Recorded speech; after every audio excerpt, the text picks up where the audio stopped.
Hi, welcome to ThreatTraq Essentials. We're going to take a look at some everyday cybersecurity lessons that we can learn from the stories we covered this week on ThreatTraq. I'm here with Manish Jain. Manish, how are you? I'm doing well. How are you? Let's talk about some of the stories we covered this week.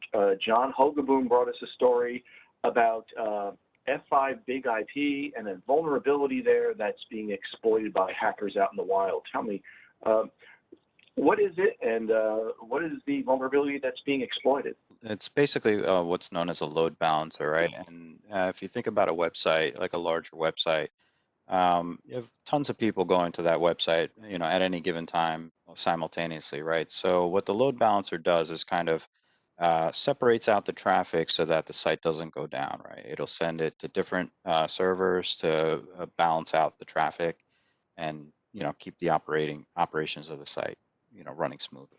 So what's the vulnerability here? What's the danger? What's being exploited? Right. So this is it's what's known as a remote code execution vulnerability, right? Which allows an attacker to get onto the server and run it just as if they're on site, right? So it allows them to execute any sort of code, using this vulnerability as if they're on, have access to that server.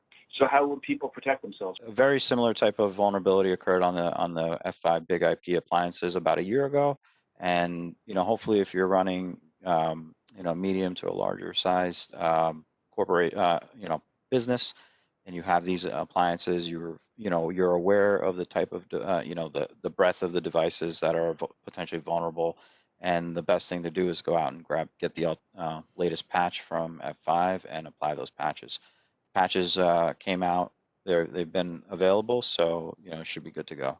Now, Karen Simon spoke to us about Instagram scams, and they're targeting. We usually associate scams occurring in generations that perhaps aren't as tech savvy. But she talked a lot about some Instagram scams that are happening with younger people. That's right. So I think with with the rise of social media in the last decade, it's created new sources of income for people that have never they never existed before, right? Regular everyday people, whether uh, you're into exercise or whatever, and people start following you. I know there's a lot of people, like the fitness trend is pretty big right now, especially since everyone's stuck at home. And there's a lot of people that will approach some of these, well-known um, fitness people.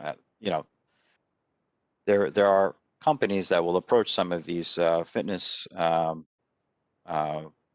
personas on Instagram and other social media, and they'll pay them to promote some of their products, or because they have X number of followers, and some of these companies think that if one of these uh,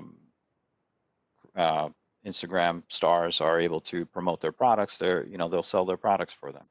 And you have a situation where I guess there's more younger people on social media that are being paid, and they have a steady source of income, whereas previously and previous scams, they would target people that are more established, that have a better source of income and things like that. But that's kind of changed now with social media, where there's various different scams targeting younger people, and it's important for them to be aware, because the whole point of social media is to share and be open and things like that. And there are people out there that are willing to exploit that, and that's So you something don't that want to overshare, basically. you don't want to overshare. And typically, if it sounds too good to be true, it usually is, right? And that is one of the cases here, right? Let's talk about your story about, I guess it was DTLS servers that are being used to amplify DDoS attacks. Tell me how that works. That's right. So these are the Citrix servers. There was a bug that allowed for remote code execution and things like that.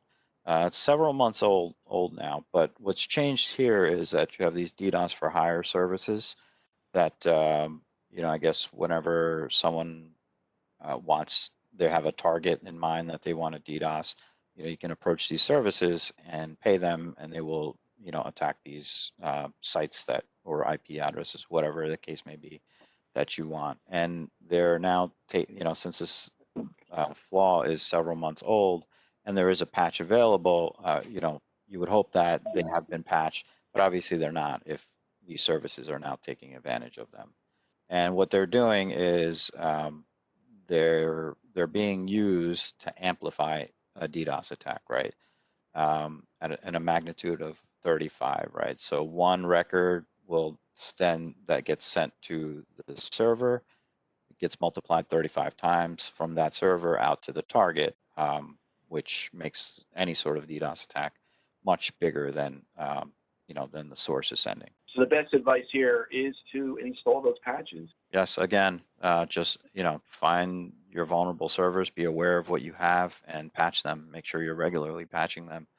Obviously these patches are released for a reason, and especially the security patches, because there's typically some flaw that an attacker can take advantage of, and especially things like this where you have a device that's accessible from the internet. So it's not a matter of them first gaining a foothold into your network and then making their way to the vulnerable device. These devices are exposed to the internet, and if they're unpatched, they can be easily taken advantage of.